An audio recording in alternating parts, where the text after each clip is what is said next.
Bonjour à tous et bienvenue à ce nouveau webinaire Actu et démo des nouvelles fonctionnalités de l'ENT Scolingo. Nous allons vous présenter les principales nouveautés mises en ligne sur notre espace numérique de travail en septembre et en octobre 2020 et nous vous parlerons des nouveautés à venir. Pour animer ce webinaire moi-même, Jade Bourgeois, je suis responsable documentation et Sébastien Mazon qui est responsable produit. N'hésitez pas à poser vos questions via la fenêtre de chat qui s'affiche sur votre écran au cours de la présentation. Nous prendrons un peu de temps pour répondre à vos questions à la fin du webinaire. Une remarque importante avant de commencer sur les nouveautés qu'on va vous présenter, elles ne sont ou ne seront pas forcément activées sur votre projet ENT ou sur votre établissement. Ce sont les personnes qu'on appelle les donneurs d'ordre qui prennent les décisions d'activer ou non les services. Donc, pour toute question sur le périmètre fonctionnel de votre solution, on vous invite à contacter les porteurs de projets ENT académiques ou de votre collectivité pour tous les utilisateurs des projets qui s'affichent ici, Agora 06, Arsène 76, Cybercollège, etc. ou le chef de projet Cosmos pour tous les autres établissements qui traitent directement avec Cosmos. Petit rappel sur ce qu'est Scolingo. C'est donc une solution globale et modulaire qui va au-delà d'un ENT puisqu'on l'appelle aussi EMS, Education Management Software. Les nouveautés qu'on va vous présenter dans ce webinaire concernent principalement les modules communication, pédagogie et scolarité. Mais sachez aussi qu'on propose un module administratif et finance avec des services comme la gestion complète de la restauration, la gestion complète également de la facturation, comptabilité, la gestion de l'infirmerie ou encore la gestion des activités extrascolaires avec la possibilité pour les établissements de mettre en ligne des catalogues d'activités pour que les parents puissent inscrire leurs enfants, voire payer en ligne. On travaille également sur un nouveau module formation et orientation qui là va permettre aux établissements de mieux accompagner les élèves dans leur parcours d'orientation et de formation. Au programme de ce webinaire, donc les principales nouveautés qui sont réparties dans 4 thématiques, pédagogie, collaboratif, communication et scolarité. On va commencer par vous présenter une nouveauté qui est pas mal attendue par les enseignants utilisateurs du cahier de texte de l'ENT. C'est l'envoi direct des corrigés individuels aux élèves qui est maintenant possible via le service Travail à faire. On vous présentera aussi notre nouveau service classe virtuelle sécurisé et complètement intégré à l'ENT. Alors ce service classe virtuelle, il a été mis en ligne à la fin de l'année scolaire 2019-2020, mais il a commencé vraiment à être utilisé à partir du mois de septembre, donc on va vous le présenter plus en détail dans ce webinaire. On va passer ensuite au module collaboratif en vous présentant un tout nouveau service qui est le service réunion. Donc c'est maintenant possible de créer des réunions depuis son agenda personnel, d'y inviter d'autres participants. Et pour les établissements qui ont l'option visioconférence activée, c'est aussi possible d'associer à ces réunions une visioconférence. Au niveau collaboratif, on vous présentera aussi une autre nouveauté qui est très très attendue, c'est la bureautique en ligne qui devient collaborative. Donc c'était déjà possible de créer des fichiers Word, Excel, PowerPoint pour son usage personnel via Office Online, et on a ajouté la possibilité de travailler en mode collaboratif sur les fichiers créés. On passera ensuite au module communication, on va faire un petit rappel sur toutes les simplifications et améliorations qui ont été apportées sur le service de messagerie.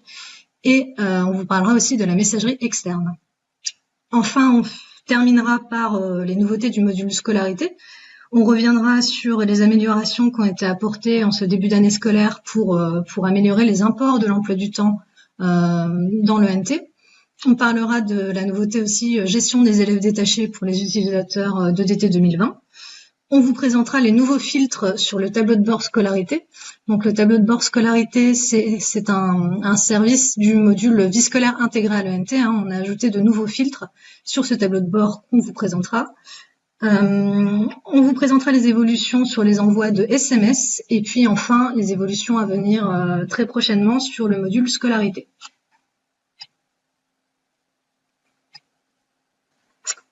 En ce qui concerne le module pédagogie, les enseignants peuvent maintenant rendre un corrigé individuel directement pour chaque élève, donc sans avoir à attendre que tous les élèves aient rendu leur travail.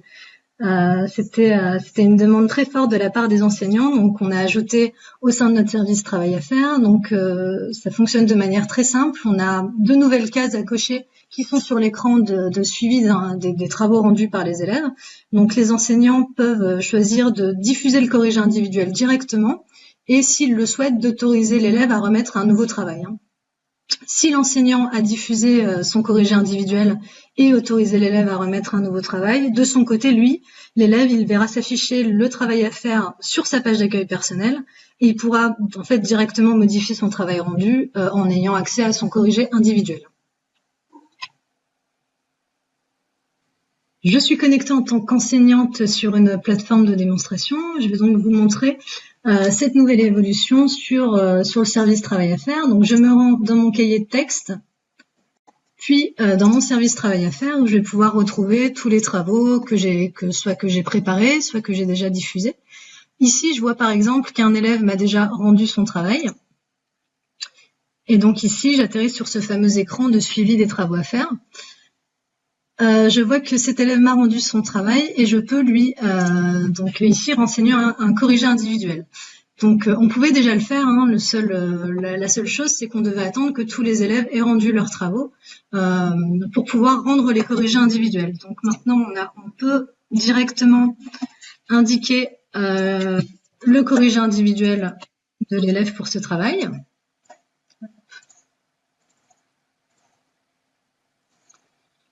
Voilà.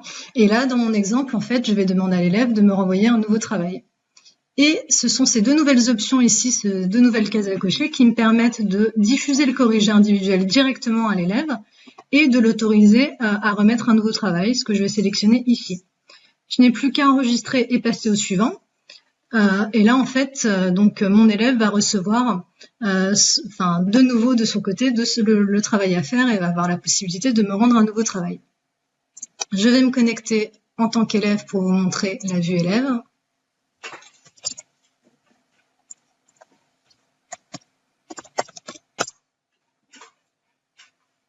Voilà, donc le travail à faire que le professeur lui a demandé de refaire apparaît ici. Et ici, donc l'élève peut modifier son travail et a son corrigé individuel directement. Donc, je peux directement faire une modification. Hop. Je modifie le travail rendu en tant qu'élève. Et là, l'enseignant va pouvoir en fait accéder au nouveau travail rendu par l'élève. Côté enseignant, une fois que l'élève m'a remis son nouveau travail modifié, je vais pouvoir en fait directement y accéder toujours depuis le service travail à faire, hein, donc dans mes travaux à faire. Sur le travail en question, là je vois bien que j'ai le travail rendu de l'élève qui a été modifié. On a donc mis en ligne très récemment un nouveau service classe virtuelle qui est complètement sécurisé et intégré à l'ENT, qui s'appelle Scolengo Visio. Donc c'est 100% sécurisé. On peut y accéder donc depuis l'ENT sur n'importe quel dispositif, ordinateur, tablette ou mobile, et il n'y a pas d'installation de logiciel qui est nécessaire. Point important, seuls les enseignants et les élèves qui sont concernés par les classes virtuelles créées peuvent y accéder. Hein. Donc, pas possible qu'un utilisateur tiers puisse rejoindre une classe virtuelle juste en ayant le lien. L'accès se fait directement et uniquement depuis le cahier de texte. La particularité de ce service Visio est qu'il comporte des fonctionnalités qui sont dédiées à l'enseignement à distance. Donc les enseignants peuvent effectuer des focus sur les documents qu'ils présentent, peuvent aussi afficher des questionnaires et des sondages en direct et gérer les demandes de prise de parole des élèves. Les enseignants peuvent donc planifier en quelques clics des classes virtuelles depuis le cahier de texte, également depuis la journée de l'espace de classe, mais pour un usage pédagogique, on conseille quand même la planification depuis le cahier de texte. Les élèves, quant à eux, peuvent rejoindre les classes virtuelles depuis leur page d'accueil personnel directement. Je suis connectée en tant qu'enseignante et je vais vous montrer comment on planifie directement une classe virtuelle. Donc c'est très simple, je me rends dans mon cahier de texte et imaginons que je souhaite planifier une visioconférence avec mes élèves. Nous sommes mercredi pour le vendredi 6 novembre. J'ai juste à cliquer sur la séance concernée et à cliquer sur le bouton « Ajouter une classe virtuelle ». Donc là, la classe virtuelle a bien été planifiée et je n'ai rien de plus à faire. De leur côté, les élèves pourront directement visualiser que la classe virtuelle que la séance est associée à une classe virtuelle ici par un petit picto Scolengo Visio. C'est visible sur la vue du cahier de texte en mode liste, mais également en mode calendrier, hein.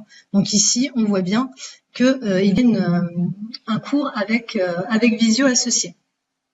Pour ce qui est de rejoindre une classe virtuelle, je vais créer une classe virtuelle maintenant sur la séance présente afin de vous montrer comment on la rejoint. C'est très simple aussi.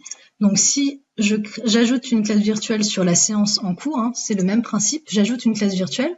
Ce qui est important de savoir, c'est que les enseignants peuvent rejoindre une classe virtuelle créée 15 minutes avant l'heure de début, en général, et les élèves 5 minutes avant. Pour la rejoindre, on peut la rejoindre directement donc depuis la séance du cahier de texte, hein, ici, mais il y a une manière encore plus simple, c'est qu'elle apparaît aussi directement ici sur ma page d'accueil, hein. C'est-à-dire que là, ma séance est en cours, donc ici, je peux rejoindre directement la classe virtuelle. C'est la même chose côté élève, hein. 5 minutes avant le début du cours, ils pourront rejoindre directement la classe virtuelle ici en cliquant sur ce bouton. En cliquant sur « Rejoindre la classe virtuelle », j'accède donc directement au service. Là, on me demande si je veux rejoindre l'audio. Et comme je vais être amenée à parler, je clique sur microphone. Et là, il y a un test du micro qui s'opère. Donc, je peux autoriser mon navigateur à activer mon micro. Et j'accède directement au service de classe virtuelle. La particularité de ce service, c'est qu'il y a des paramétrages qui sont mis en place par défaut. Je les retrouve ici, en fait, en tant que prof, j'ai géré les utilisateurs. Et ici, j'ai les options de verrouillage des spectateurs. Donc, ce qu'on voit, c'est que par défaut, en fait, le partage de webcam et le fait que les participants, donc les élèves, puissent voir les autres webcams sont verrouillés, hein. Par contre, ils peuvent partager leur microphone et envoyer des messages de discussion publics. Ça, c'est déverrouillé. Donc, j'ai la possibilité, en fait, de déverrouiller ces options. Cependant, on vous conseille pour un bon déroulement des classes virtuelles que les enseignants, vous pouvez en tant qu'enseignant partager votre webcam, mais les élèves, c'est quand même mieux qu'ils ne partagent pas la leur, parce que ça consomme beaucoup de bandes passantes, et puis l'enseignant peut partager sa webcam, mais on vous conseille en fait de laisser ces options telles quelles. En ce qui concerne le service en lui-même, maintenant, ici, je peux cacher la discussion publique. Là, j'arrive donc sur une diapositive qui me présente le service, hein, mais la fonctionnalité que je voulais vous montrer, c'est celle-ci, c'est cette barre d'action qui vous permet de charger une présentation. Donc, le partage d'écran est disponible ici, c'est-à-dire que vous pouvez partager votre écran, mais on vous conseille, pour le bon déroulement de la classe virtuelle, de préparer vos présentations à l'avance et de charger vos présentations. Donc, si je clique ici, j'ai la possibilité ici d'aller chercher un fichier. Pour un bon affichage de votre cours, on vous conseille les fichiers PDF, hein, c'est ceux qui s'affichent le mieux. Donc, on m'indique ici qu'il est prêt à être chargé. Et ici, j'ai une petite icône qui va permettre à mes élèves de pouvoir charger la présentation à la fin du cours. Donc, si je souhaite activer cette fonctionnalité, je clique simplement ici et je télécharge. Donc là, il y a une conversion de fichiers qui s'opère, ça va assez vite. Et là, directement, vous voyez, ma présentation s'affiche et je peux en fait dérouler mes slides pour mes élèves. Ici, mes élèves pourront télécharger la présentation à la fin du cours via cette petite icône, car j'ai activé cette fonctionnalité. J'ai une barre d'outils, vous voyez, par défaut, j'ai un petit point rouge là qui s'affiche, qui me permet de faire des focus sur les différents éléments. Et puis j'ai une barre d'outils assez complète qui me permet, si je veux ajouter du texte ou des lignes ou des formes en fait sur ma présentation, je peux utiliser cette barre d'outils. Annuler les annotations si j'ai fait une annotation, effacer même toutes les annotations de mes présentations. Je peux aussi activer le mode multi-utilisateur, c'est-à-dire que les élèves vont pouvoir contribuer aussi sur mes diapositives. Au sujet de votre présentation, on vous conseille d'intégrer des pages blanches, peut-être à la fin justement, à la fin de votre cours, quelques diapositives blanches pour pouvoir activer ce mode multi-utilisateur et collaborer en même temps, si vous le souhaitez, sur la présentation de votre cours. Il y a une fonctionnalité de discussion publique, un chat public, et puis des notes partagées. qui peuvent être c'est comme un pad, hein. J'ai une élève qui a rejoint la classe virtuelle, là, qui par défaut est donc verrouillée, hein. Les options utilisateurs font qu'il y a des verrouillages par défaut qui sont mis en place, c'est ce que je vous expliquais au début. Et ce que je voulais vous montrer, c'est que j'ai des options qui sont possibles sur ces élèves, hein. Je peux par exemple démarrer une discussion privée et définir l'élève comme présentateur, c'est-à-dire qu'elle va pouvoir prendre la main sur la présentation, et je peux la débloquer. Donc cette élève, si je la débloque, ça veut dire qu'elle aura accès en fait à toutes les fonctionnalités qui sont par défaut verrouillées pour tous les autres. C'est-à-dire que si pour une raison ou pour une autre je demande à un élève d'activer sa caméra, je pourrais le faire simplement en cliquant sur débloquer ici. Et en la rebloquant, j'active en fait tous les paramétrages qui sont mis en place par défaut ici pour tous. Chaque élève peut définir son statut, hein, c'est-à-dire qu'il peut ici utiliser des emojis pour lever la main. Si un élève lève la main, je verrai en fait ici s'afficher que l'élève lève la main. Je pourrais lui donner la parole en déverrouillant son écran. Enfin, dernière fonctionnalité intéressante que je voulais vous montrer, c'est la possibilité de démarrer des sondages. En fait, ici, en cliquant sur le plus, je peux débuter un sondage, c'est-à-dire que je peux poser une question à l'oral pendant la classe virtuelle à mes élèves et leur demander de répondre par exemple par oui ou par non à ma question. Et là, je peux voir en direct en fait les réponses de mes élèves, oui, non, et puis le pourcentage qui correspond au oui, non par exemple. On va maintenant parler du module collaboratif avec un tout nouveau service qui est le service Réunion, qui a été mis en ligne très récemment. Tous les utilisateurs, sauf les parents et les élèves, peuvent maintenant créer des événements partagés dans leur agenda personnel. Tous les invités seront notifiés donc via la messagerie UNT et la réunion apparaît aussi dans leur agenda personnel. Donc c'est la possibilité de créer des réunions et d'inviter des participants. Si l'établissement dispose du service Scolengo Visio activé sur son portail, alors le personnel d'établissement peut créer des événements partagés en y associant des visioconférences.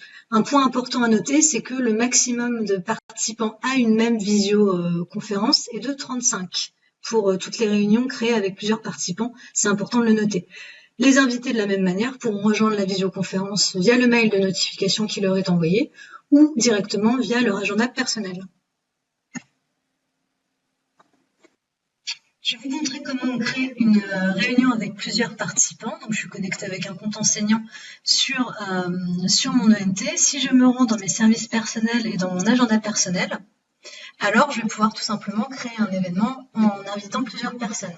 Par exemple, je peux créer un événement entre 16h et 17h ici. Je lui indique donc un objet, hein, par exemple une réunion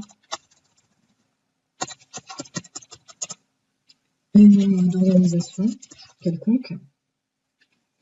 Et là, c'est la nouveauté, c'est l'une des nouveautés, c'est-à-dire que je peux donc inviter des personnes. Je peux inviter un ou plusieurs collègues, hein, simplement en renseignant leur nom ici. Hop. Mais je peux aussi utiliser la recherche avancée pour inviter tout un groupe. Hein. Donc ici, si je me rends donc dans le groupe de l'établissement, je peux par exemple, je me rends dans les groupes libres qui sont créés, donc inviter tout le conseil d'administration d'un coup. Donc ça, c'est la première évolution, c'est-à-dire la possibilité d'inviter des personnes à une réunion qu'on crée directement dans son agenda personnel. Pour tous les établissements qui ont le service Scolengo Visio activé, j'ai la possibilité d'ajouter une visioconférence ici à mon événement. Pour rappel, donc si j'associe une visioconférence à ma réunion, le nombre de personnes qui pourront se connecter à la visioconférence est de 35 maximum. Et la visio est pour l'instant diminuée, donc la durée est limitée à 60 minutes. Une fois que j'ai terminé donc de créer mon événement, je l'enregistre. Comme j'ai associé ici une réunion par visio, vous voyez, il y a le petit pictogramme qui m'informe ici que la réunion sera en visioconférence. Côté utilisateur, les invités peuvent retrouver ici donc l'information comme quoi il y a une réunion qui est organisée et qu'une visioconférence est planifiée. Du côté d'un invité, je vais me connecter avec donc un participant qui a été invité à cette nouvelle réunion en visio. Je pourrais voir que je suis notifiée, voilà, réunion d'organisation le 4/11 à 16h. Et puis, je vais pouvoir rejoindre la visioconférence ici via le mail de notification qui m'est envoyé. J'ai les informations sur qui est l'organisateur, qui sont les autres invités. Et on m'informe que l'organisateur pourra rejoindre, lui, 15 minutes la visioconférence avant les participants et 5 minutes pour les autres invités.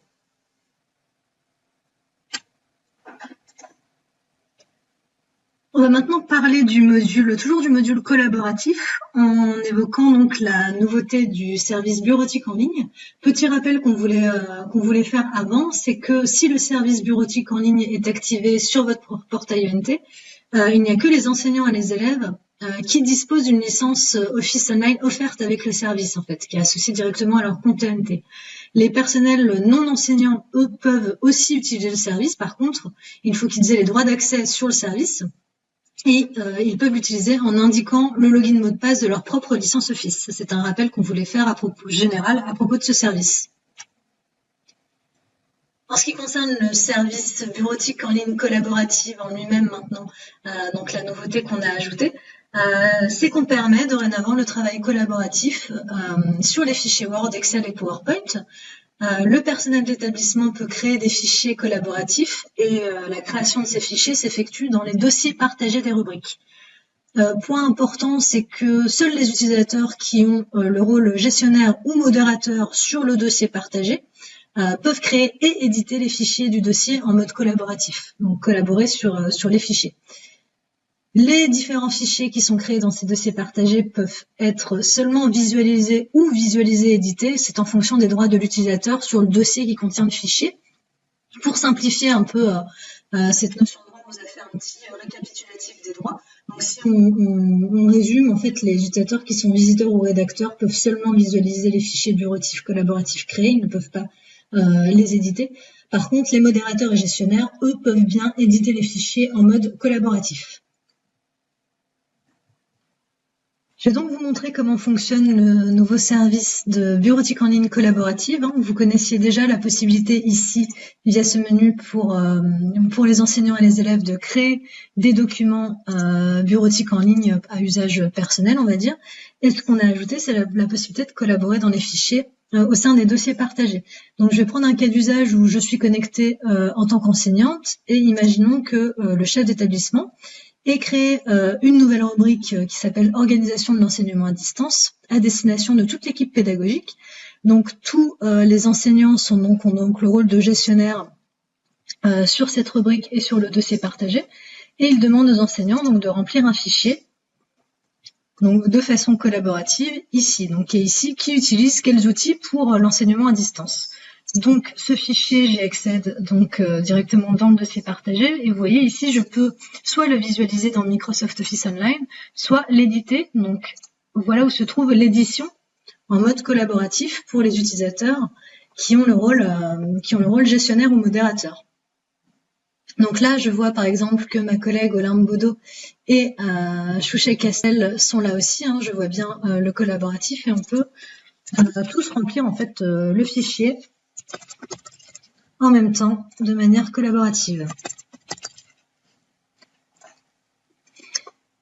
Donc j'accède aux fichiers partagés en mode collaboratif via les dossiers partagés, et puis je peux retourner bien sûr sur le dossier partagé en question ici. Si je suis gestionnaire ou modérateur, j'ai aussi la possibilité de créer un nouveau document collaboratif.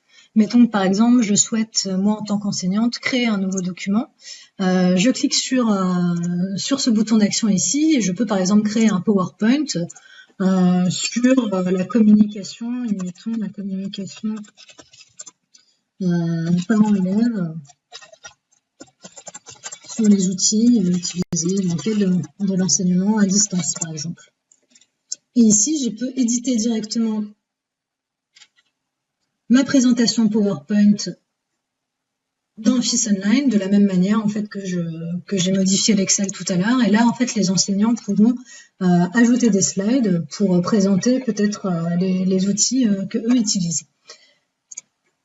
Je reviens sur le dossier partagé, toujours de la même manière. Ici, je vois toujours qui a ajouté quel dossier. Et je vous remontre encore, donc les actions disponibles pour les modérateurs et gestionnaires se situent ici. Je vais maintenant me connecter avec Un autre profil, mettons un personnel non enseignant qui aurait uniquement des droits de visiteurs sur le dossier. Donc on va voir que les visiteurs, eux, peuvent uniquement visualiser les fichiers. Voilà, j'accède bien à ma rubrique, à la rubrique organisation de l'enseignement à distance. J'accède bien aux fichiers qui sont ici, qui ont été ajoutés par les autres utilisateurs. Par contre, je n'ai pas la possibilité d'éditer, je peux uniquement visualiser le document directement dans Microsoft Office. On va maintenant aborder le module communication en rappelant un peu toutes les simplifications et améliorations qu'on a effectuées sur notre service de messagerie. C'est vrai que l'année scolaire 2019-2020, durant cette année scolaire, on a énormément mis en ligne de nouvelles évolutions et des corrections sur ce service de messagerie parce qu'il y avait des retours des utilisateurs qui étaient assez importants. Donc on a clarifié le service et les fonctionnalités pour tout le monde. On a aussi surtout accordé pas mal de souplesse aux établissements pour gérer leur propre liste de contacts en mettant en ligne notamment deux services d'administration, donc le qui fait quoi qui permet d'ajouter ou de supprimer des membres facilement dans les différentes listes de contacts, et puis le qui voit qui pour permettre de rendre visible ou non certaines listes à certains profils d'utilisateurs. Donc ça a beaucoup aidé. Et les retours globaux sont plutôt positifs sur les évolutions apportées sur la messagerie. Au cours du premier trimestre de l'année scolaire 2020-2021, ce qu'on a fait, c'est qu'on a donc adapté la messagerie externe, en fait le fonctionnement de la messagerie externe pour les utilisateurs qui l'utilisent, suite à toutes les évolutions qu'on a réalisées sur la messagerie interne. Au sujet de notre service de messagerie, on voudrait faire un rappel qui est important, c'est que la messagerie de l'ENT est à la base un service de messagerie interne, c'est interne, c'est sécurisé, notamment pour des raisons de protection des mineurs, c'est-à-dire que c'est pas possible normalement de communiquer uniquement avec des personnes, on communique uniquement avec des personnes qui sont identifiées et qui possèdent un compte ENT. Faut voir l'ENT un peu comme un réseau, il y a des personnes qui font partie de votre réseau. Vous pouvez communiquer uniquement avec les personnes qui font partie de votre réseau. En revanche, on propose une option aussi qui est accessible à certains profils d'utilisateurs. Donc, généralement, les équipes de direction disposent de cette option qui s'appelle la messagerie externe ou ouverte. Donc, ces utilisateurs, quand ils ont la messagerie externe, ils possèdent alors une adresse email, une vraie entre guillemets adresse email qui est associée à leur compte de messagerie ENT. Et dans ce cas, ils peuvent utiliser leur messagerie ENT pour communiquer avec des personnes extérieures. C'est une option, c'est activé que pour certains profils sur certains projets, mais c'est important de rappeler que pour ces utilisateurs qui disposent de cette option, donc cette messagerie externe, ce n'est pas possible d'envoyer un message qui comprend à la fois des destinataires internes, l'ENT, et des destinataires qui disposent d'une adresse mail on va dire classique. C'est-à-dire c'est soit on communique donc avec son adresse de messagerie ENT à l'intérieur du réseau, soit on communique avec des destinataires qui sont à l'extérieur, mais ce n'est pas possible d'avoir des destinataires dits mixtes. On va maintenant parler des évolutions apportées sur le module scolarité, en commençant par évoquer les simplifications et améliorations qu'on a apportées en ce début d'année scolaire pour simplifier les imports de l'emploi du temps des personnels d'établissement. Donc bien sûr, on s'est mis en conformité avec les nouvelles versions des logiciels d'emploi du temps EDT 2020, de temps 2020 et Cosmos emploi du temps 2020. Et puis on a réalisé des petites évolutions pour éviter au maximum les erreurs liées aux imports manuels. Par exemple, c'est obligatoire quand on fait un import manuel maintenant de passer par l'assistant d'import. Donc à chaque nouvel import manuel, ce qui permet, donc normalement, si on répond bien aux questions en tant qu'administrateur, aux questions de l'assistant, on ne risque pas de sélectionner la mauvaise option de mode de pilotage des groupes notamment. Donc ça a permis quand même d'éviter pas mal d'erreurs de manipulation. Une autre petite évolution qu'on a mis en ligne aussi, c'est de bloquer la génération des séances dans le passé. Quand vous importez l'emploi du temps dans l'ENT, après l'import, on génère les séances dans le cahier de texte pour que les cours soient visibles dans les cahiers de texte de tous les utilisateurs. C'est ce qu'on appelle la génération de séances. Et on a eu des erreurs dues au fait que l'administrateur, une fois qu'il avait généré une première fois les séances, régénérait les séances dans le passé, ce qui crée des problèmes de données, etc. Donc ça, c'est plus possible, à part pour les comptes support qui ont toujours cette possibilité, mais en tout cas pour les administrateurs, c'est plus possible de se tromper. Autre évolution liée au module scolarité, c'est la prise en compte de la nouveauté de DT 2020 qui s'appelle détacher un élève de sa classe pour une activité prioritaire. Donc on a pris cette évolution de DT 2020 en compte lors des imports des emplois du temps dans les cahiers de texte de l'ENT. Ce qu'il faut savoir, c'est que ça fonctionne, ça marche pour les détachements qui sont réalisés dans le DT 2020 à la semaine et pour les détachements qui sont réalisés à l'année également. On a donc l'étiquette prioritaire qui est visible dans le cahier de texte de l'ENT par l'élève, son responsable, ses enseignants, enfin toutes les personnes qui ont accès au cahier de texte, sur tous les cours vers lesquels l'élève est détaché.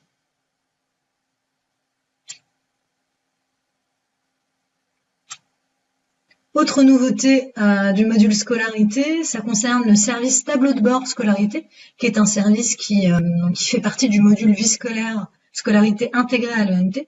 On a mis en place de nouveaux filtres sur ce service. Donc ce service il permet en fait d'avoir une vue très globale à la journée, aux CPE et aux AED notamment, sur les événements de vie scolaire dans l'établissement. Donc une vision globale de tous les événements. Et ces nouveaux filtres vont aider à filtrer les informations, justement, ils vont permettre de retrouver les informations dossiers de vie scolaire des différents élèves en quelques clics. Ce qu'il faut savoir, c'est que les filtres proposés s'adaptent au contexte de la recherche. Donc, les filtres vont être différents en fonction du bloc de vie scolaire sur lequel on se trouve. Et les derniers filtres appliqués, ils restent enregistrés. C'est-à-dire qu'on peut très bien paramétrer, entre guillemets, ces filtres, sélectionner des filtres, se balader dans l'ENT ou se déconnecter de sa session. Et quand on revient sur le tableau de bord scolarité, les filtres restent appliqués. Je suis connectée avec un compte CPE sur une plateforme de démonstration. Je vais vous montrer ces nouveaux filtres sur le tableau de bord scolarité, qui se trouve ici sous le menu scolarité, tableau de bord. Donc ici, comme je vous le disais, j'arrive sur le service qui me présente de manière très globale tous les événements de vie scolaire de l'établissement sur la journée. Par défaut, le tableau, on arrive sur aujourd'hui, mais je peux aussi avoir accès aux informations de la journée d'hier, par exemple. Et ici, donc j'ai cette nouvelle fonctionnalité qui se trouve ici, qui est filtrée. Donc vous allez voir que ces nouveaux filtres dépendent du bloc sur lequel on se trouve. Par exemple, si je me trouve sur la liste de mes élèves sur le bloc élèves ici, si je clique sur filtrer, je vais pouvoir, par exemple, sélectionner seulement certains élèves pour avoir accès au dossier de vie scolaire directement des élèves que j'aurais sélectionnés. Voilà, donc je filtre ces données. Je peux aussi filtrer sur un régime, c'est-à-dire que je veux savoir je veux avoir la liste de tous les demi-pensionnaires dans l'établissement. Je filtre les résultats. Et là, je peux réaliser les actions qu'il y avait déjà sur ce tableau, donc export Excel, export PDF. Mais ce qui est intéressant, c'est que je vais pouvoir en fait cumuler les différents filtres pour afficher les informations que je souhaite et que ces filtres dépendent aussi des événements du bloc, d'événements de vie scolaire sur lequel je me trouve. Donc, à tout moment, je peux supprimer les filtres que j'ai appliqués. Si je me rends sur le bloc appel, par exemple, ici, je vais pouvoir afficher mes 55 appels, mais je vais pouvoir filtrer ces appels en décidant, par exemple, de n'afficher que les appels qui ne sont pas validés. Je filtre les résultats, et là, j'ai bien la liste de tous les appels qui ne sont pas validés. Je peux décider, par exemple, d'afficher tous les appels qui ne sont pas validés d'un enseignant ou de plusieurs en particulier. Même chose, là, je vais avoir tous les appels non validés par l'enseignant Luz-Rocher. Le point intéressant aussi, c'est que ces nouveaux filtres vont aider les cités scolaires puisqu'il est possible d'afficher les données par niveau. Donc, une cité scolaire collège-lycée va pouvoir filtrer les informations dorénavant par niveau. Si je me rends sur le bloc absence, on a encore une fois des filtres qui sont métiers ici, puisque pour les absences, ça va être très intéressant pour les CPE, puisqu'en quelques clics, je vais pouvoir décider d'afficher ici, sur mes 12 absences, je veux afficher toutes les absences qui ne sont pas justifiées. Donc là, si je filtre les résultats, j'ai la liste de toutes les absences qui ne sont pas justifiées, je peux effectuer les actions nécessaires. Je peux aussi choisir d'afficher des absences qui ne sont pas justifiées pour un motif en particulier.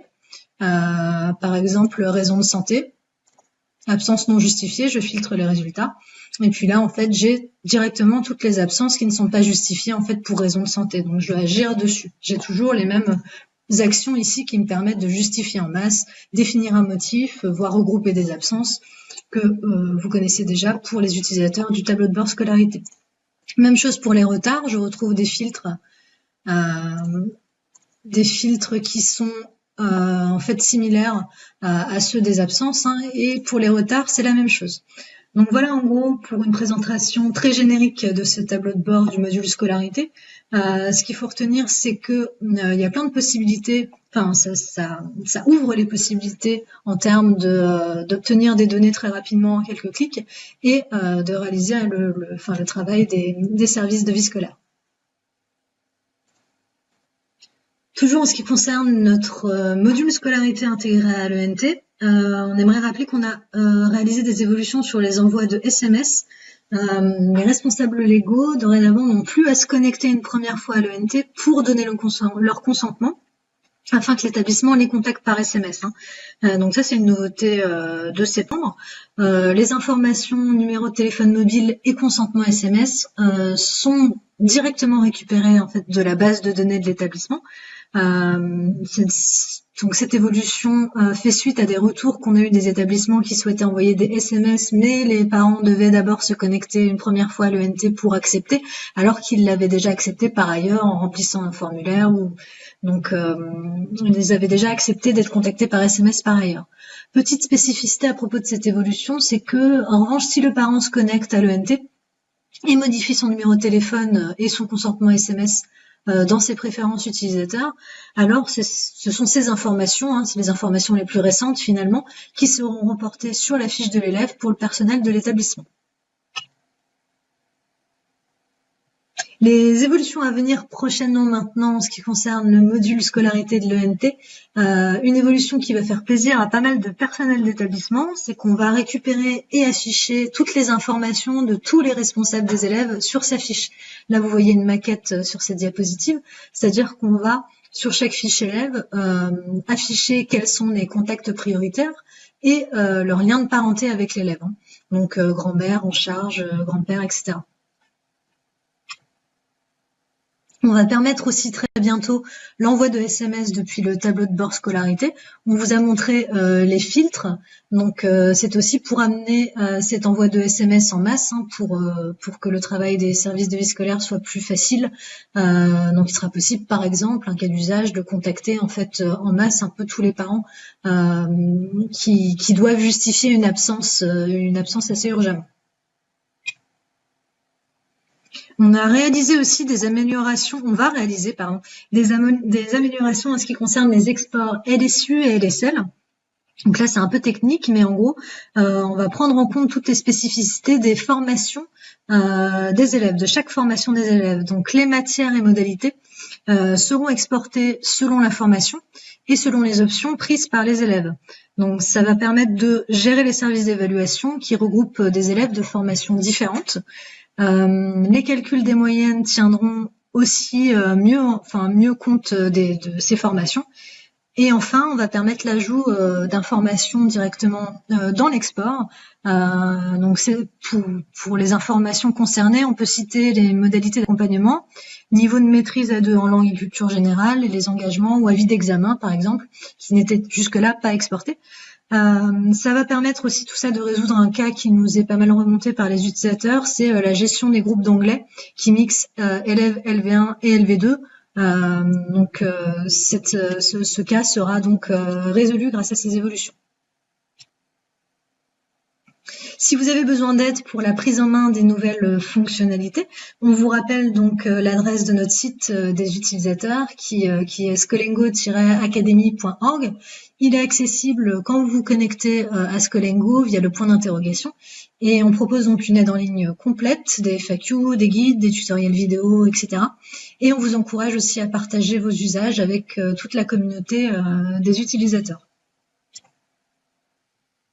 Je Je suis connectée avec un compte utilisateur sur une plateforme de démonstration et je voulais juste vous montrer pour rappel que l'accès au site Scolingo Academy, l'aide en ligne, s'effectue via le point d'interrogation en haut à droite. Si vous cliquez ici, vous allez arriver directement sur Scolingo Academy. Donc là, vous pourrez accéder à l'aide en ligne en fonction de la plateforme que vous utilisez, ENT collège, lycée, ENT maternelle et primaire ou encore administratif et finances. Et si vous rendez dans l'aide en ligne des collèges-lycées, vous pouvez retrouver ici à la une en fait tous les articles qui sont à la une, des nouveautés, mais aussi et surtout la documentation des différents services dans le menu de gauche ici. Par exemple, si vous souhaitez avoir des informations sur le service de visioconférence, vous allez retrouver toute la documentation disponible qui vous explique quels sont les rôles et droits du service, les fonctionnalités du service, comment ça se passe pour les classes virtuelles, et encore des FAQ en fait,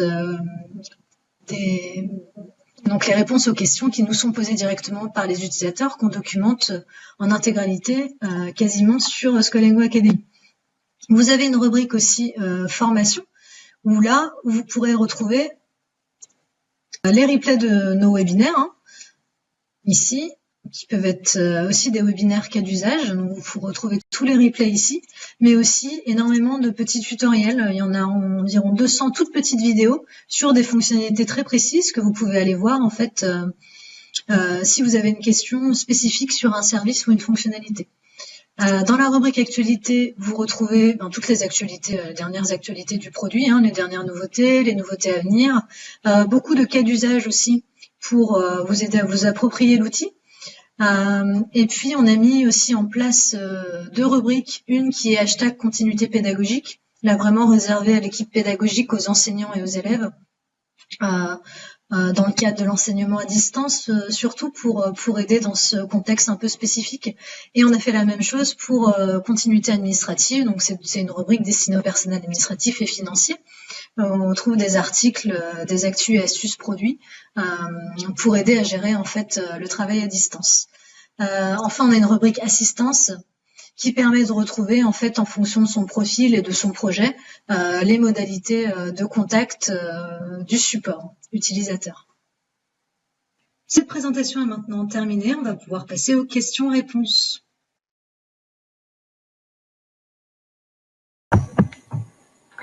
Alors, donc vous avez été très nombreux à nous poser des questions. Donc on va essayer d'en prendre une majorité et d'y répondre. Alors, la première question concernait le replay de cette présentation-là. Donc, vous aurez accès au replay. Il vous sera envoyé d'ici 48 heures. Donc, c'est un replay vidéo et il n'y a pas de date limite. Il est consultable quand vous le souhaitez et il n'y a pas de durée limitée à la consultation. Alors, la question suivante concernait le service de visioconférence. Ok, excusez-nous pour le petit souci technique. Je pense que là, donc, vous devez pouvoir nous entendre à nouveau. Oui, on entend. Ok, très bien. Désolé pour le petit problème. Donc, la première question, la seconde question concernait la communication possible sur les réunions et le nombre de participants. Donc que ce soit une classe virtuelle ou une réunion, pour l'instant, donc c'est limité à 35 personnes. Ça avait été fait donc initialement parce que le service est assez nouveau, donc les limitations ont été définies ainsi. En fonction des options qui ont pu être prises, ce sont des valeurs qui pourront être amenées à évoluer. Mais actuellement, effectivement, c'est bien limité à 35 personnes, que ce soit une réunion ou une classe virtuelle. La question suivante, elle concernait en fait les services qu'on peut ou pas activer. On me demandait en fait de préciser pendant la présentation lesquels on peut ou ne peut pas activer. Donc je vais essayer de réexpliquer la notion de service activable ou non sur les projets. Donc c'est les personnes qu'on appelle des donneurs d'ordre qui choisissent d'activer ou pas ces services, généralement qui sont payants. En fait, tous les donneurs d'ordre, donc les personnels de collectivité qui nous écoutent, qui font partie de l'équipe projet, ou les chefs d'établissement qui font partie d'établissements privés indépendants, peuvent contacter directement leur chef de projet Cosmos, en fait, pour demander l'activation de ces services. Je pense qu'on peut passer à la question suivante. Donc la question suivante concernait l'utilisation du cahier de texte avec la fonctionnalité de du rendu en individuel. Donc c'est une fonctionnalité qui est fortement liée au classeur pédagogique et qui a un lien assez fort également avec le cahier de texte. Donc bien que le classeur pédagogique suffise à diffuser des contenus, il a évidemment un grand intérêt avec le cahier de texte puisqu'on retrouve les informations directement accessibles via les séances du cahier.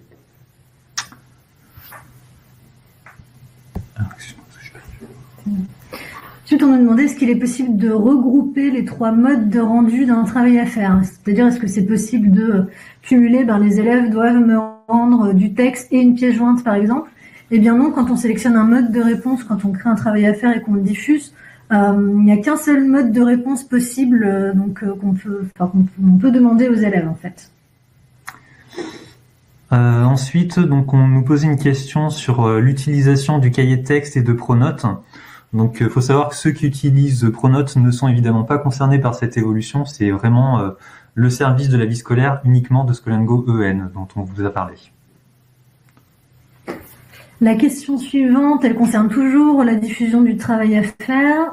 Pourquoi est-on obligé de diffuser la correction pour lancer à l'élève, pour demander à l'élève la possibilité de reposter son travail? En fait, c'est pas obligatoire de diffuser une correction individuelle pour demander à l'élève de remettre un nouveau travail. En fait, il suffit de ne pas remplir la case correction individuelle et juste de cocher la petite case qui permet de demander à l'élève de remettre un nouveau travail. C'est pas obligatoire d'envoyer un corrigé individuel pour demander à l'élève de remettre un nouveau travail. Prochaine question, toujours sur le service travail à faire. La correction individuelle rendue par l'élève peut-elle l'être sous forme fichier ou enregistrement également? Oui, c'est possible d'envoyer une correction individuelle sous forme d'enregistrement ou de fichier en pièce jointe. Comment a-t-on accès à ce service travail à faire? Donc c'est le service qui est accessible dans le classeur pédagogique, depuis le service cahier de texte des enseignants. Donc service cahier de texte intégré à l'ENT. La question suivante concerne donc la visio. La question était de savoir si cet outil était préconisé à la place de l'outil du CNED. Alors, il faut savoir que nous mettons à disposition ce service. Après, c'est un choix des donneurs d'ordre d'activer cette option ou non. Nous ne pouvons pas nous engager sur ce que va être préconisé, sur la solution qui va être préconisée. Ensuite, on a une remarque de quelques utilisateurs qui nous disent que les corrigés individuels fait plaisir. Donc, ça nous fait plaisir que ça vous fasse plaisir. La prochaine question est est-ce que les personnels de direction ont aussi accès à cet outil de classe virtuelle en ajoutant une séance à leur cahier de texte? Et si oui, est-ce qu'ils doivent obligatoirement y convoquer une classe ou un groupe de classes? Alors, il faut bien comprendre que les classes virtuelles sont donc à créer dans un cadre pédagogique. On parle des enseignants, ça concerne uniquement les enseignants et les élèves. Par contre, le chef d'établissement peut très bien créer des réunions avec visioconférence en invitant d'autres personnes. Mais il faut bien différencier donc le service visioconférence à 2 usages bien distincts, la classe virtuelle et les réunions. Donc ça, il faut bien distinguer les 2 usages. Et pour donc reprendre un petit peu par rapport à la classe virtuelle, on a eu plusieurs questions donc sur la possibilité ou comment activer certaines options. Donc la classe virtuelle, tout comme les autres options qu'on propose, qui ne sont donc pas activées par défaut, c'est uniquement les donneurs d'ordre qui peuvent donc prendre cette décision après avoir justement demandé l'activation de cette fonctionnalité.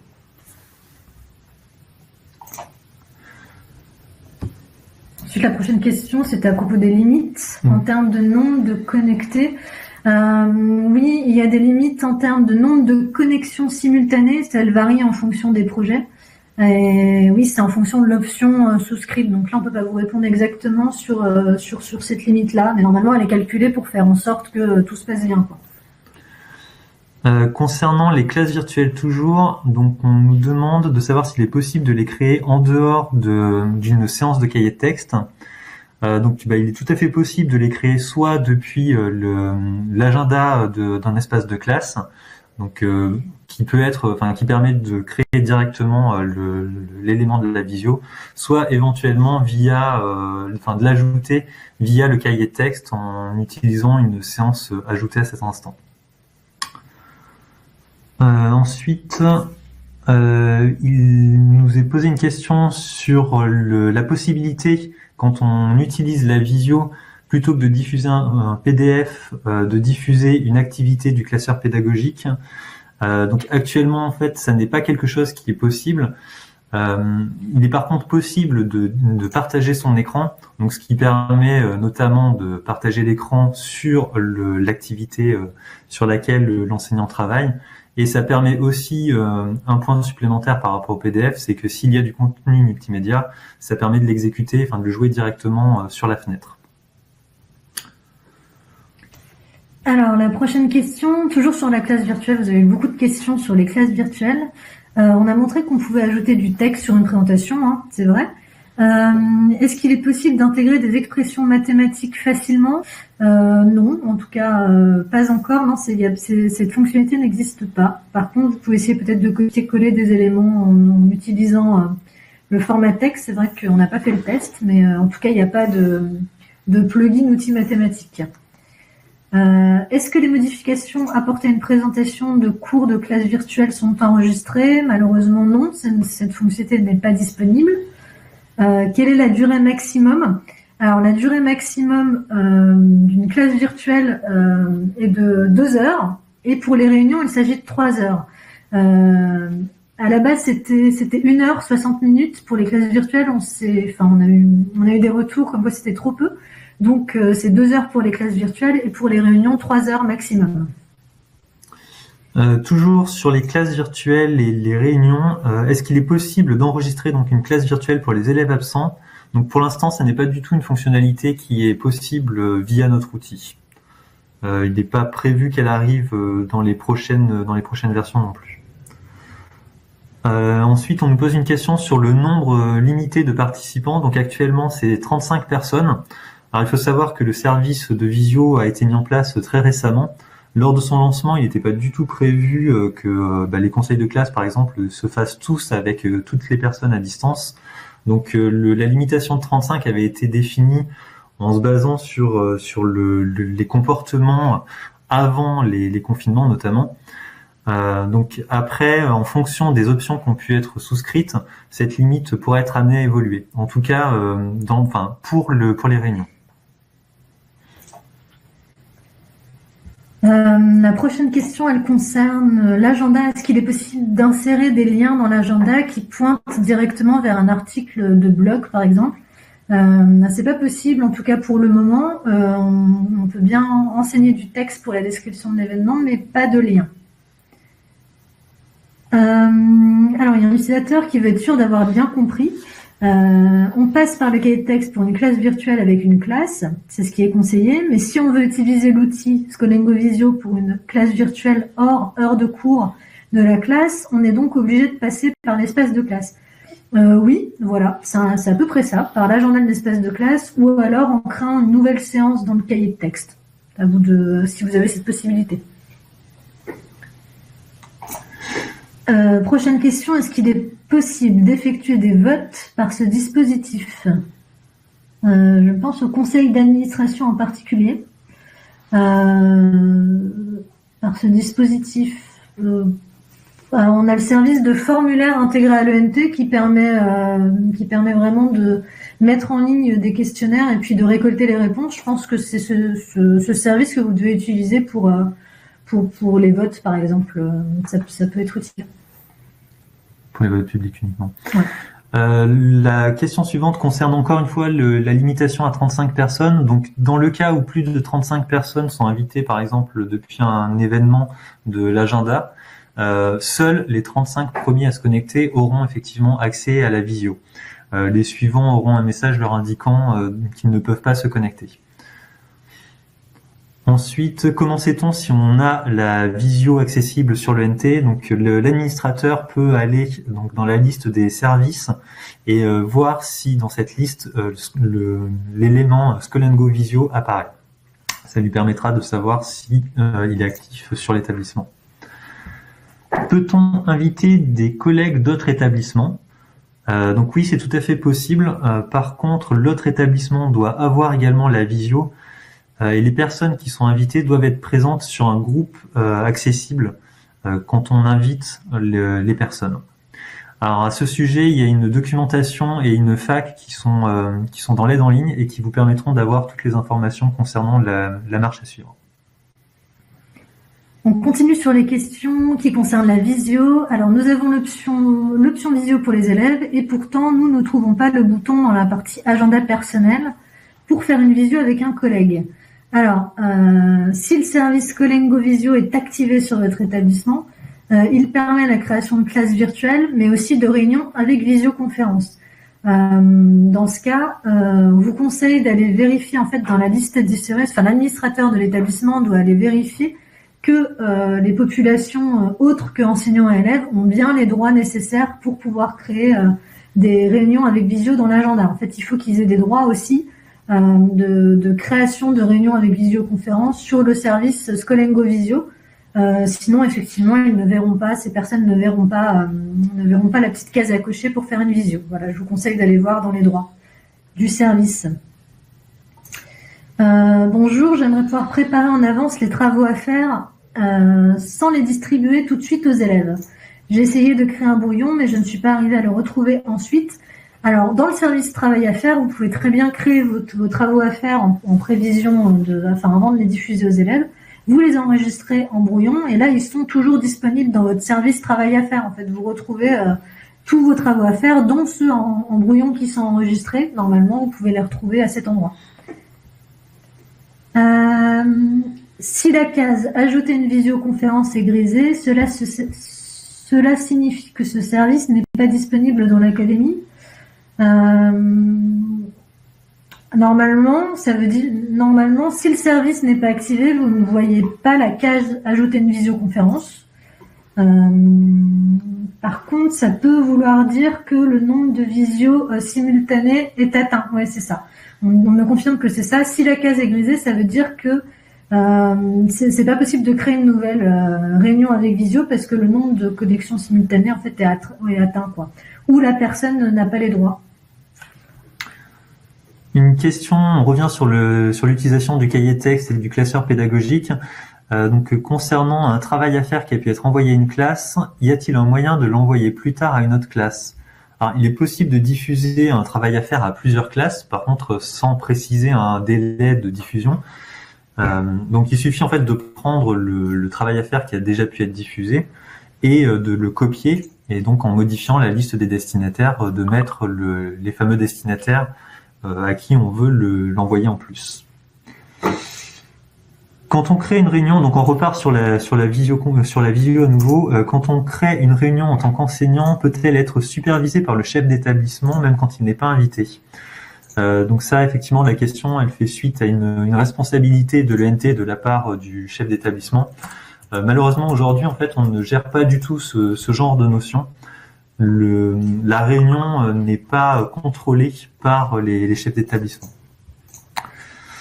Je n'ai pas l'option collaborative pour les documents de bureautique en ligne. Comment l'obtenir? Donc là, encore une fois, il s'agit d'une option et encore une fois, c'est les donneurs d'ordre qui ont la possibilité de passer commande pour activer ces options. Alors, la prochaine question, est-ce que OpenOffice est compatible avec la bureautique en ligne? Oui, en édition, mais par contre, les fichiers créés directement depuis l'EMT sont des documents Office, par contre. Donc ensuite, on a une question sur les accès. Alors, les élèves ont-ils accès au mode collaboratif ou ne pourront-ils que consulter les documents? Alors en fait, c'est pareil, je vous invite à consulter l'aide en ligne qui est un peu plus claire, qui vous permettra de mieux comprendre en fonction des droits de chaque personne, de chacun des droits qui peuvent être positionnés sur les dossiers pour savoir comment est-ce que les personnes peuvent contribuer. Pour vous donner un exemple, si un ensemble d'élèves à travailler ensemble, il suffit de leur donner des droits particuliers sur un dossier, et ça leur permettra donc à tous ceux qui sont concernés de contribuer aux documents collaboratifs qui se trouvent dedans. Donc toujours sur les droits d'accès à ces documents, est-ce que les parents ou les visiteurs extérieurs pourront consulter ces documents? Donc ce sera effectivement possible en fonction, encore une fois, des droits qui leur seront octroyés sur les dossiers. Une question sur les diffusions, sur les listes de diffusion personnalisées pour la messagerie. Donc là, il faut accéder à cette option via les rubriques. En accédant aux rubriques, il est possible donc d'activer ces listes de diffusion. On reste sur la messagerie. On nous demande ce qu'il en est de la recherche d'un message avec le nom de la personne. Malheureusement, cette fonctionnalité n'est pas disponible. On nous demande aussi, est-ce que les parents reçoivent une notification quand l'enseignant leur envoie un message, ou est-ce qu'ils doivent accéder à l'ENT pour s'en rendre compte? Également, les enseignants ont-ils la possibilité de vérifier qu'un parent a lu ou non un message envoyé? Alors, les parents, en fait, s'ils ont dans les préférences de leur compte ENT renseigné leur adresse email, ils seront notifiés de chaque nouveau message qu'ils reçoivent sur la messagerie ENT. On leur dira, voilà, vous avez reçu un nouveau message, venez consulter le message. Par contre, pour l'instant, il n'y a pas d'accusé de réception disponible sur la messagerie ENT.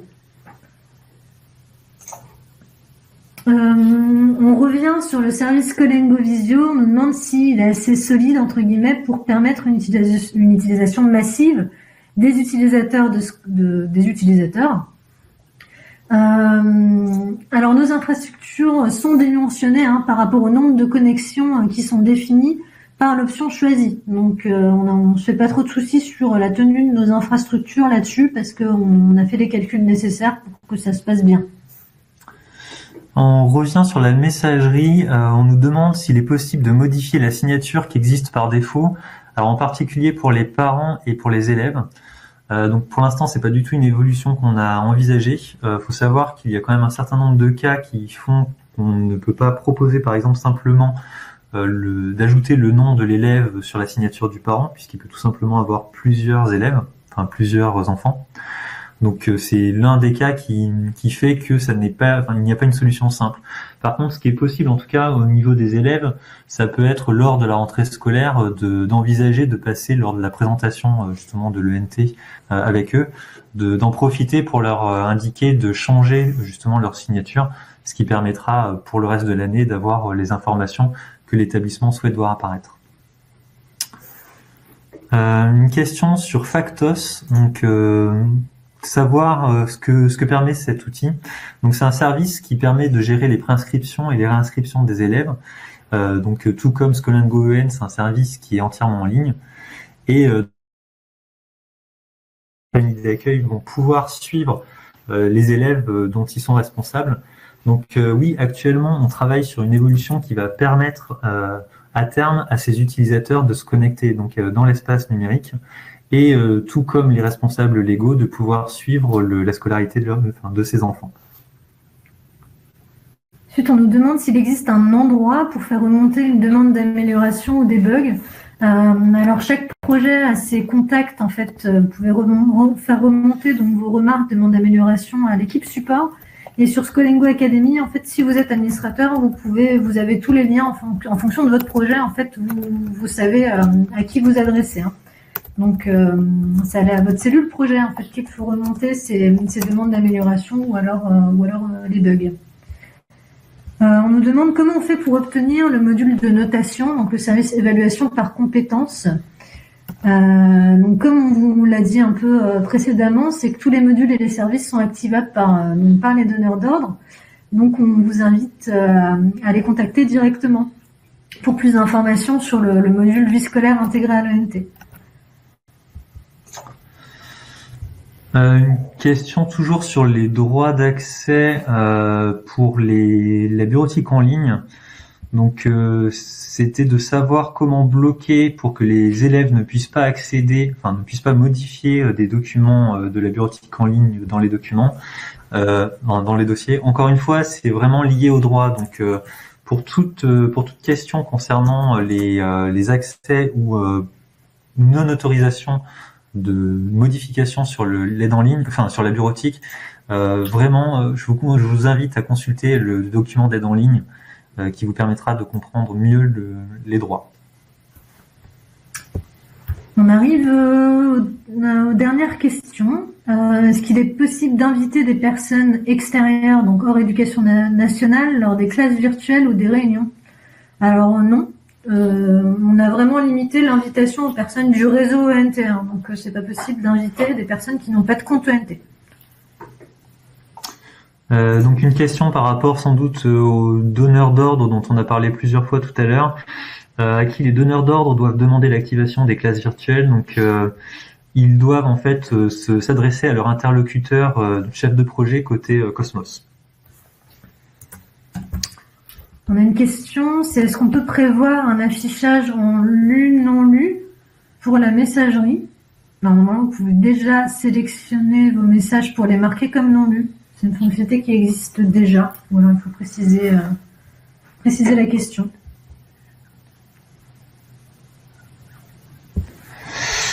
Une question sur la création de réunions avec un groupe. On nous demande s'il faut systématiquement repasser par l'agenda pour mettre l'événement. Donc oui, effectivement. Alors soit par l'agenda de groupe, encore une fois, soit dans le cas où c'est une réunion qui ne concerne pas un groupe, mais potentiellement uniquement un certain nombre de personnes. Ça peut être fait depuis l'agenda personnel. On me demande si le travail collaboratif avec Mindview est possible dans les espaces collaboratifs. Non. Non, mais on prend note.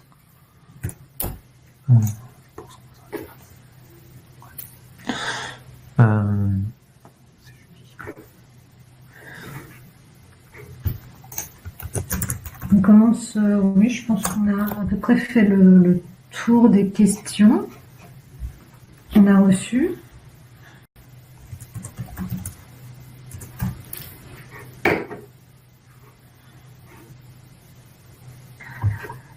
Oui, ouais, alors il y a eu énormément de questions. Donc, on a essayé de faire un peu une tour de toutes les questions qu'on avait posées. Il y en avait beaucoup qui se ressemblaient. On a essayé aussi de prendre les questions qui concernaient ce qu'on vous a présenté aujourd'hui.